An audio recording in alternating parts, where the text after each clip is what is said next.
Saya kan maunya berteman sama siapapun. Buat saya satu musuh kebanyakan. Ya 1000 teman kekurangan saya. Agama apapun ya? Agama apapun, sukunya pun apa. Nggak ada. Itu nggak ada ya dendam sama pemerintah, kan 5 kali keratahan ya? 5 kali di penjara kan? Udah gila lah Pak Yusuf. Iya. Nggak ada dendam-dendamnya? Kenapa harus dendam? Kalau kita bandel dulu? Ya kita bandel satu, dan kalau di penjara satu, bandelnya kita atau begonya kita. Cuman 2 hal itu Cuman ya? 2, bandel atau bego kita. Iya. Ya, Dari 5 itu yang mana yang bandel, mana yang bego, Pak? Yang waktu peristiwa Malari tahun 74, saya kena jam malam. Jadi jam malam Bapak keluar? Saya keluar, saya mesti di jalanan. Itu, ya memang jujur sih. Ikut demo juga dong? Ikut demo. Oh, waktu itu saya di Trisakti, comot lah waktu itu. Kena comot, terus? Kena comot. Terus tahun 78 saya kena di Palangkaraya, di Kalimantan Tengah. Itu gara-gara saya melaporkan ada pencurian kayu di tempat saya. Ternyata itu orang berkolaborasi dengan oknum-oknum di sana, akhirnya saya ditahan. Kena 2. Terus peristiwa Lapangan Banteng tahun 82, waktu itu ada kampanye Golkar diserbu sama P3. Oh, P3. Tapi saya nggak ikut di kampanyenya, saya nggak ikut. Cuman ada masa berduyun-duyun masuk ke kampung saya. Kebenaran saya wakil RW di Pasar 03 Baru, ya? di Pasar Baru. Saya bilang, kalian orang Islam, jangan ngerusak. Saya bilang, yuk kita takbir. Kita takbir Kaget semua. dong Dia kaget. Nah, mereka ikut takbir. Setelah mereka takbir, kita arahkan.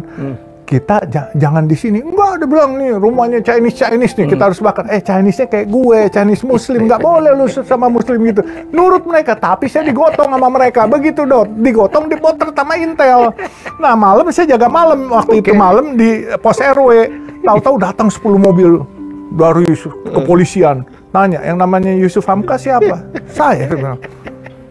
Dibacain surat penangkapan. Lah kenapa saya ditangkap? Bapak yang menggerakkan, katanya. Gerakin apa? Gua ngamanin kampung. Lu tanya aja, nggak bisa dibawa. Dibawa dulu saya diciduk. Diciduk 3 hari, diinterogasi. Terus orang-orang kampung melihat saya karena saya ditangkap itu, semua bikin surat pernyataan bahwa saya yang mengamankan kampung. Akhirnya juga setelah itu Ibu Adam Malik kan karena waktu itu memang semacam ibu angkat saya juga, ngirim ajudan. Kenapa sih Yusuf tuh katanya? Ditanya, saya jelasin sama ajudannya kalau nggak salah Kolonel Polisi Ibu Ratna. Saya bilang, Kak Ratna, nih jelasin ke Ibu. Akhirnya Ibu nelpon kepada Kapolri, waktu itu Kapolrinya siapa saya lupa, bahwa itu anak kemarin 2-3 hari lalu baru ikut saya ke Medan.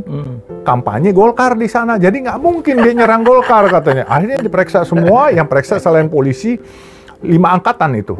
Ada Skogar dari Garnisun tuh.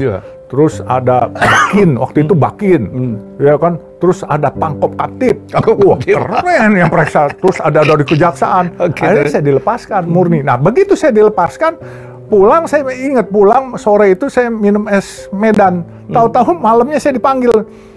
Panggil sama Bu Adam Malik, suruh ikut ke Istana Bogor. Bu Nelly? Iya, Bu Nelly sama Pak Adam. Waktu itu suruh ceramah kepada ulama se-Jawa Barat. Ceritakan apa yang terjadi. Waktu itu ulama Jawa Barat itu Kiai Haji EZ Mutakin. Yang karismatik juga ya? Oh, karismatik. Dia yang punya Unisba. Yang rektor Bandung ya? Di situ. Akhirnya waktu saya umur belasan begitu, saya bisa ceramah di Istana Bogor di depan ulama karismatik se-Jawa Barat. Keren kan, rezeki anak soleh. Gara-gara ditangkap, akhirnya kita dikasih ceramah. Suruh ceritakan, Pak Adam Malik tuh sayang banget sama saya, Bu Adam juga, makanya budi baiknya saya nggak pernah lupa itu. Terus yang keempat, kena di mana lagi Pak? Abis di situ 82 Banteng, 87. Waktu itu saya buat kebulatan tekad. Tentang ya. Bukan. Oh, yang mendukung itu? Mendukung, tapi ya itu sensitif lah. Saya dukung Pak Harto. Sebenarnya saya nggak ditangkap, cuman yang wakilnya yang saya dukung, jadi bikin saya ditangkap. Tapi udahlah, itu nanti offline aja dah.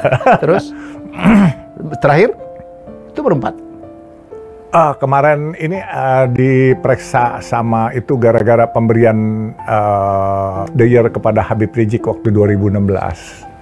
Itu kita memberikan Man of the Year kepada Habib Rizik karena memang waktu itu kita lihat bahwa mereka demo adem, dan ada saudara-saudara kita orang Katolik yang mau kawin di katedral malah dikasih jalan, diangkatin baju pengantinnya. Itu kan sesuatu yang membanggakan. Humanis ya Pak ya? Ya, jadi itu kita kasih Man of the Year. Akhirnya saya dipanggil, ya diinterogasi. Ya saya cuma bilang sama teman-teman gini, bapak-bapak harus mengerti.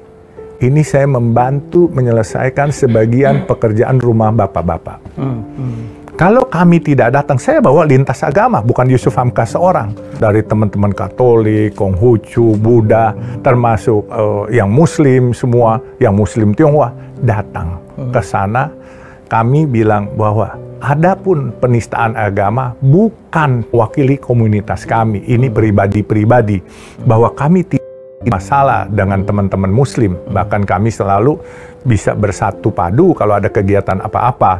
Jadi tolonglah Habib Rizik, mohon dimengerti. Akhirnya Habib Rizik juga langsung mengumumkan hari itu, teman-temanku, umatku, waktu itu dia bicara di Front TV kalau nggak salah, bahwa mulai hari ini jangan kita samakan komunitasnya, tapi kita bilang penista agama. Jangan benci kepada orang Tionghoa, tetapi kepada penista agamanya.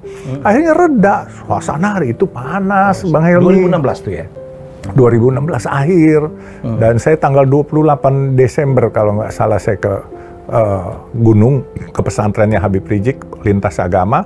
Saya lagi sakit flu hari itu. Saya pentingkan, saya meredakan suasana. Itu kan tegang. Itu di musola-musola, di kampung-kampung. Saya kan suka sholat turun ke bawah, turba. Itu sudah diprovokasi. Kalau kita ketemu si Tionghoa, kita ludahin. Kalau sampai kayak gitu? Iya, kalau sampai diludahin, si Tionghoa kan ada yang diem ngalah, ada yang ngelawan, Pak. Yeah. Kalau ke teman-teman Tionghoa dari Medan, Pontianak atau Belitung, itu kan galak-galak juga. Kalau ngelawan kan jadi perang. Makanya saya bilang, ayo kita datang, kita bikin suasana di. Saya datangin ke Habib Rizik. Saya bilang, nggak ada teman-teman Tionghoa yang melegalisasi apa yang dikatakan oleh teman kita yang namanya ya menista agama. Akhirnya mereka ngerti, nah, sehingga terjadi persahabatan di antara teman-teman Habib Rizik dengan saya. Sampai sekarang kita berteman baik. Ya kan, saya kan maunya berteman sama siapapun. Buat saya satu musuh kebanyakan.